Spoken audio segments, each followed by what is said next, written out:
Okay, so this is your birth chart. So again, without having your time of birth, it's not going to be as individualized, but I can still tell a lot of information. Now, if I had your time of birth, there would be lines in the middle of the chart. I don't know if you've ever seen a birth chart before. And so your Aries sun, but you also have Jupiter, right? When you were born, it was right next to the sun. We call that, it's an aspect called conjunct, which just basically means it's within 10 degrees. So these two planets are close to each other, and then they're also close to your north node as well. So for one thing, I would say Jupiter is a fantastic planet to have such a significance in one's chart. Jupiter is about optimism, growth, expansion, being a teacher, philosophy, travel, interest in either world religions or just learning about other cultures and so forth. So Jupiter is a really fortunate planet, we'll put it that way. Now it can also, when we have Jupiter with some challenging aspects, what you do have, these red lines here are some challenging aspects. So one thing with we'll just go one at a time with Jupiter and Neptune, for example. So right now I'm just looking, this is an aspect table. So these red lines, what it basically means, the chart all the way around has 360 degrees.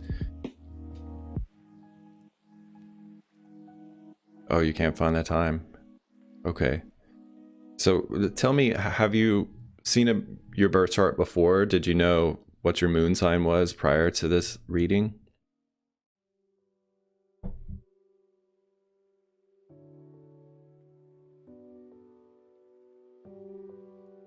I'm going to keep going. I'll come back and look at the chat in a minute to hear you respond. So yeah, so it's 360 degrees. So it's like just a circle, and each one of these little dots, the outside is 1 degree. So these red lines right here represent a 90-degree angle. We call that a square aspect. Now this red line here going all the way across is a 180-degree angle. We call this an opposition. So going back to Jupiter having a square aspect, we can go one at a time. So a square with Neptune, for example, this planet, the symbol right here is Neptune. So Neptune is a generational planet, and having Jupiter, when anything that Jupiter touches in an aspect, it makes bigger, right? And so Neptune can at times, it's nice to have it, the sign that it was in when you were born. It's nice to have it in an earth sign in a way. I'm not too sure that the planet itself is very, if you will, very happy in an earth sign, but it certainly would provide some grounding, and one would need it with this aspect with Jupiter and Neptune. So in other words, just watch out for, say, excesses. We all have to watch out for this, right? But sort of getting carried away with excesses, or say daydreaming, or just kind of being up in the clouds, or you know what I'm getting at. So we just want to continuously strive towards self-awareness and being sort of grounded and our feet on the ground. Okay, awesome, Amy. So I'll keep going. Just to let me know in the chat if I'm providing too much information, and you kind of need some time to digest it, or you want to continue another time. So with the North Node in Aries, now this would be really helpful if we had your time of birth. So if you ever can find it, like maybe you can talk to someone who might know in your family.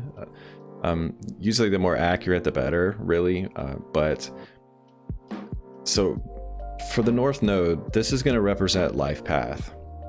So this North Node here is a point, so it's a mathematical point that has to do with the orbiting of the moon, or the orbit of the moon. And it was in the sign of Aries, the same sign that your sun and Jupiter were in when you were born. So this makes Aries a very significant sign in your chart, but I would watch out for, horoscopes, for example.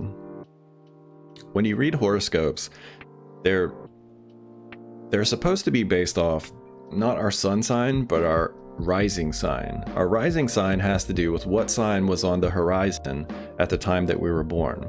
So you would get a much more accurate horoscope. I don't generally look at horoscopes all that much personally. I prefer to do more in-depth. You know, when you look at a birth chart, it gets much more complex and nuanced and can give us more personalized information and insight into our own psyche and our own life. With Aries being significant, there's going to be a focus of basically, let's say that you might have had past lives if you tend to believe in reincarnation or believe in the possibility of reincarnation. We can say past lives, or we can just say our childhood and early life and sort of our formative years. So with North Node in Aries, you're going to be growing away from Libra. Now you also have a square planet with North Node. It's Neptune. So Neptune in particular is a significant part of your life path and growth in this lifetime, and it's probably gonna be in some way related to sort of becoming more grounded. We can put it that way. Not letting religion or illusions or, you know, grandiose or daydreaming or whatever else it is, not getting carried away in that.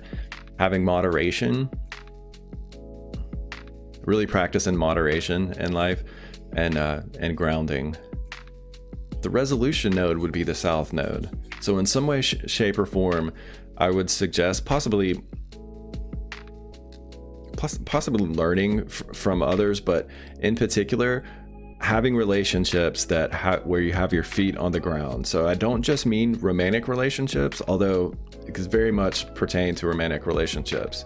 So an example of romantic relationships, for example, where we might have Neptune get in the way of in a romantic relationship, would be the type of relationship where we fall in love, quote unquote, with sort of we might put our partner initially on a pedestal, right?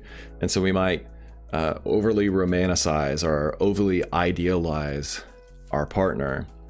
And then it can be really rough over time as our partner displays their humanness to us.